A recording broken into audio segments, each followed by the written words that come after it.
जीवन के तीन चरण। चरण पहला, दृष्टा भाव का अभाव और तामसिक राजसिक अंतःकरण। किस स्थिति इस प्रथम अवस्था में मन तामसिक और राजसिक प्रवृत्तियों से प्रभावित रहता है। इंद्रियां विषयों की ओर दौड़ती हैं और मन उनसे प्रभावित होकर बिना सोचे प्रतिक्रिया करता है। अंतःकरण में पुराने संस्कार, भय, क्रोध, ईर्ष्या और पीड़ा का प्रभाव बना रहता है। मन के भीतर क्षिप्त, मूढ़ और विक्षिप्त अवस्थाएं सक्रिय रहती हैं, बिखरा हुआ, सुस्त और अस्थिर। यह जीवन की वह दशा है जहां मन तामसिक और राजसिक क्षणिक कम गुणवत्ता वाले सुख का भोग करता है। इच्छाएं पुराने संस्कारों के वशीभूत होती हैं और धृति और स्मृति भी तामसिक और राजसिक होती है। इस स्थिति की मूल समस्या है अहंकार और चित्त के संस्कारों का आपसी संबंध। अहंकार मैं की भावना को स्मृतियों और संस्कारों से जोड़ लेता है। जो हुआ वही मैं हूं।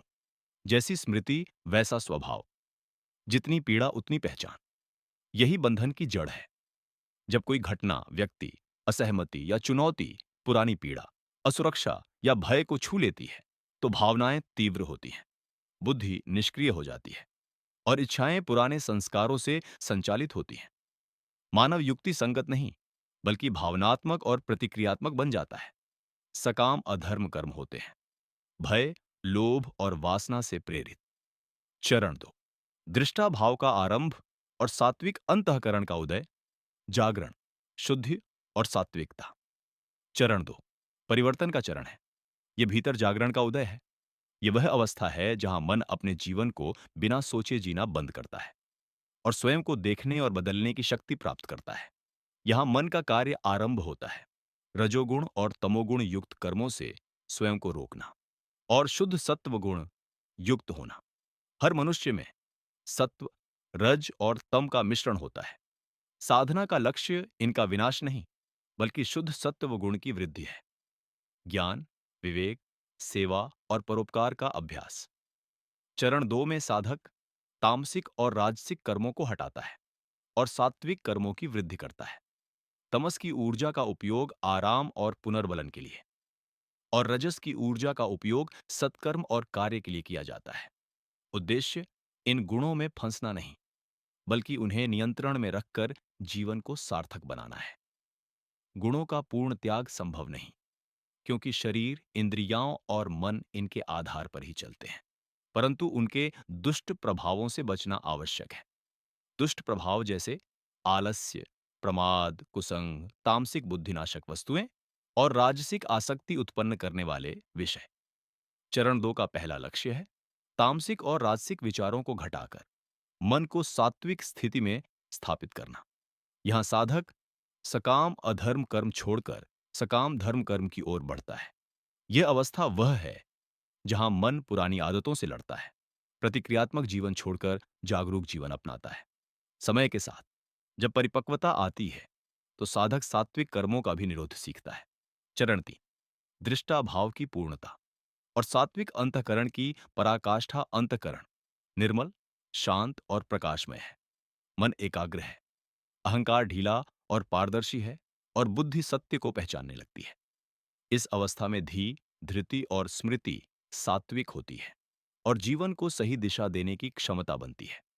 अब समझ उत्पन्न होती है कि कष्ट का मूल कारण स्मृतियां नहीं और न ही अहंकार है। समस्या यह है कि अहंकार स्मृतियों को मैं मान लेता है। चित्त में स्मृति उत्पन्न होती है, अहंकार उसे पकड़कर कहता है, ये मैं हूं। फिर उससे पहचान बनती है, मैं ऐसा व्यक्ति हूं। जब बाद में कोई आलोचना होती है, तो भीतर क्रोध, असुरक्षा और पीड़ा जाग उठती है, क्योंकि स्मृति पर बना हुआ मैं चुनौती महसूस करता है। चित्त में जो कुछ भी है, वह सब अस्थायी है। रिश्ते, उपलब्धियां, गलतियां, व्यक्तित्व, शक्ति और कमजोरी सब बदलने वाले हैं। जब अहंकार अस्थायी स्मृतियों को मैं मान लेता है, तो दुख निश्चित हो जाता है। योग कहता है, उद्देश्य न तो स्मृतियों को मिटाना है और न ही अहंकार को नष्ट करना है। उद्देश्य है अहंकार स्मृतियों के साथ अपनी पहचान बनाना छोड़ दे। जब यह होता है, तब स्मृतियां आती हैं पर पकड़ती नहीं, भावनाएं उठती हैं पर बंधाती नहीं, भूमिकाएं निभाई जाती हैं पर कैद नहीं करती, विचार उत्पन्न होते हैं पर जकड़ते नहीं। यही अविक्लिष्ट अवस्था है। संस्कारों का निर्वर्णीकरण और बुद्धि की शुद्धि। जब अहंकार स्मृतियों से अलग होता है, तब राग और द्वेष समाप्त होते हैं। राग, मुझे यह चाहिए वरना मैं दुखी हो जाऊंगा। द्वेष, मुझे यह नहीं चाहिए वरना मैं पीड़ित हो जाऊंगा। राग द्वेष ही वह रंग है जो चित्त को क्लिष्ट करते हैं और मन को संघर्ष में फंसाते हैं। इस रंगाई से मुक्त होना ही योग का लक्ष्य है, जहां झात होता है कि स्मृति में सुख या दुख का वर्ण हो सकता है, पर शुद्ध मैं उनसे परे है। वास्तविक समाधान है अहंकार को दबाना नहीं, बल्कि मित्र बनाकर प्रशिक्षित करना। अहंकार मैं भाव है जो जीवन को संभव बनाता है। समस्या यह नहीं कि अहंकार है, समस्या यह है कि अहंकार झूठी पहचान पकड़ लेता है। मृत्यु का अर्थ अहंकार का नाश नहीं, बल्कि उसकी गलत पहचान का अंत है। जब यह संबंध टूटता है, तो संस्कारों की रंगाई हटने लगती है और तीन मुक्तियां उत्पन्न होती हैं: कर्म से मुक्ति, विचार से मुक्ति और अज्ञान से मुक्ति। साधना है, इसी प्रशिक्षण का मार्ग है।